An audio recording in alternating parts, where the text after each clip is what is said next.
Hello students, तो आज हम करेंगे इस तरह के कुछ क्वेश्चंस जो कि मैंने आर शर्मा से लिए हैं। इससे पहले मैं already basics of algebraic expressions, additions और ये सब बना चुका हूँ। आपको वीडियो का लिंक आई बटन में और डिस्क्रिप्शन में मिल जाएगा। तो चलो शुरू करते हैं कि कैसे इस तरह के क्वेश्चंस को सॉल्व करना चाहिए। Now this question is from R Sharma और इस तरह के और भी क्वेश्चंस मैं लूंगा इसके बाद में। तो नाउ अब इसमें देखते हैं कि इसमें वेरिएबल क्या है। राइट, इसमें फिलहाल हमारे पास जो वेरिएबल है दैट इज ए एंड ए। तीनों जगह पर ए है। इसको करने के लिए आप क्या कर सकते हो, आप इसको ऐसे लिख सकते हैं 2a/3। आपको ऐड करना है तो आप +3a/5। अब बीच में माइनस साइन है तो दिस इज 6a/5। आप ऐसे कीजिए, तीनों का एलसीएम ले लीजिए 355। तो बेसिकली तीनों का एलसीएम हो गया 15। 3 से डिवाइड कीजिए, 5 2 ज़ा 10a प्लस 5 से डिवाइड करेंगे सो 3। सो 3 3 ज़ा 9a माइनस फिर 5 से डिवाइड करेंगे 3। सो 3 6 ज़ा 18a। This is how we do this. So 10 plus 9 हो गया 19 और 19 में से आपने 18 माइनस किया तो बचा 1a का मतलब a/15। This is the answer. इसको 1/15 ए ऐसे भी लिखा जा सकता है, but I would prefer this. You can also prefer this one, that could be your choice. एकदम सिंपल क्वेश्चन है। बेसिक्स अगर नहीं आ रहे हैं इसको करने के लिए बिल्कुल चिंता करने की जरूरत नहीं है। मैंने फ्रैक्शन में कैसे ऐड करते हैं उसके ऑलरेडी बेसिक्स बनाए हुए हैं। आप उसका वीडियो चेक कर सकते हो प्लेलिस्ट के अंदर। इससे पिछली वीडियो में आपको प्लेलिस्ट के अंदर मिल जाएगा। अब अगर इस तरह के क्वेश्चंस को ऐड करना हो तो कैसे करेंगे। नाउ अब क्योंकि क्वेश्चन आर डी शर्मा से लिया गया है तो ये इसलिए मैंने इसमें फ्रैक्शन और बाकी सारे क्वेश्चन मिक्स रखे हैं। अब ध्यान से देखो, x y square x square y x square y x y square x square y x y square. ध्यान से देखने में आपको पता लग रहा है कि एक्स वाई स्क्वायर और एक्स वाई स्क्वायर ये दोनों लाइक टर्म्स हैं, और ये रहा एक्स वाई स्क्वायर, ये तीनों लाइक टर्म्स हैं। और जो बाकी लाइक टर्म्स हैं वो है x square y, x square y and x square y. तो ये तो बहुत ही आसान है। अगर आपको इन तीन एक्सप्रेशंस को ऐड करना है तो आप बोल सकते हैं कि भाई 4xy²। आप लाइक टर्म्स को एक साथ लिख सकते हो। देखो, स्टेप बाय स्टेप करना है तो आपको बहुत लंबा प्रोसीजर रहेगा कि पहले इनको ऐसे लिखो -7x² y this plus 12x² y -6xy² plus -3x² y plus 5xy²। ऐसे करके आप इनको लिखो, फिर ब्रैकेट्स ओपन करो। लेकिन मैं आपको क्या बोल रहा हूँ, सीधा आप डायरेक्टली फिलहाल मैं आपको लिख करना सिखा रहा हूँ। आप इसको करो 4xy² plus -6xy² -6xy² and plus 5xy²। अब अगली वाली तीन को लो, -7x² y plus 12x² y और ये हो जाएगा -3x² y। मैंने लाइक टर्म्स को इकट्ठा लिखा है। सो 4 प्लस 5 9, 9 में से 6 आपने माइनस किया, 3xy²। अब इनको ले लो, -7 -3 हो गया -10 और प्लस 12, तो 12 -10 आपका बन गया 2। सो 2x²y। This would be your answer. Very simple. एक और छोटा सा क्वेश्चन है यहाँ पर। a²b तीनों के तीनों a² हैं, लाइक टर्म्स हैं। तो बस काम हो गया आपका। 3a² b -4a² b plus 9a² b।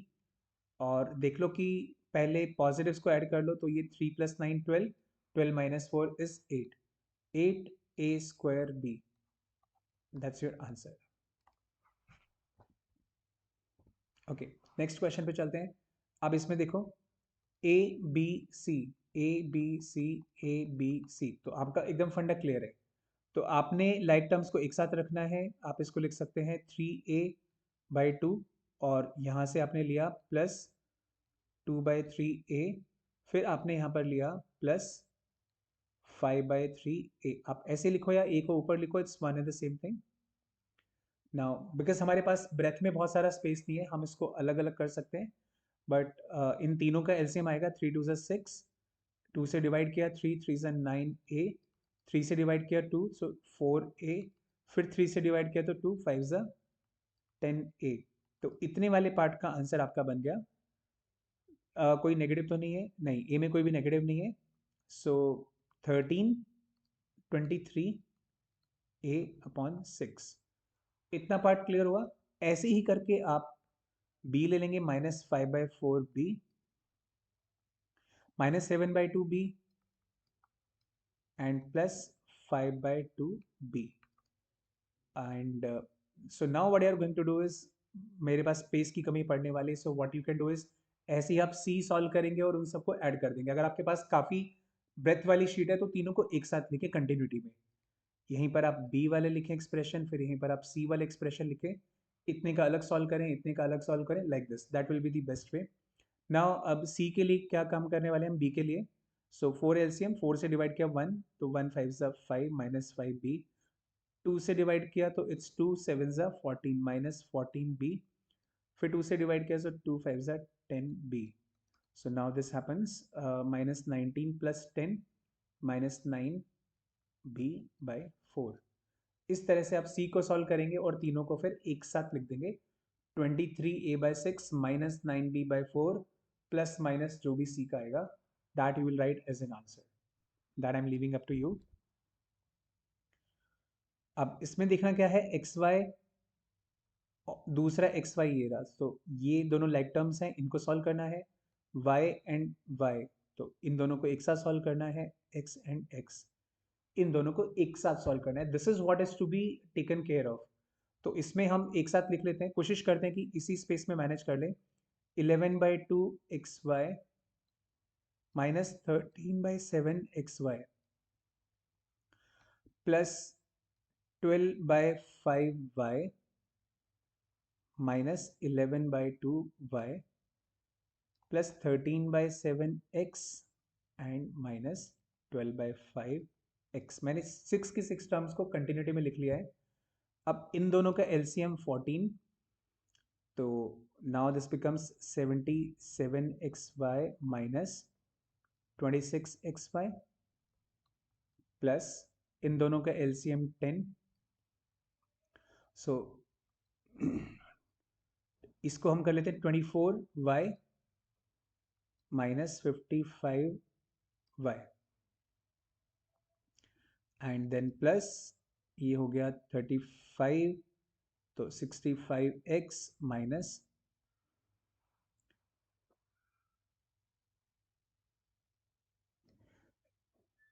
now this.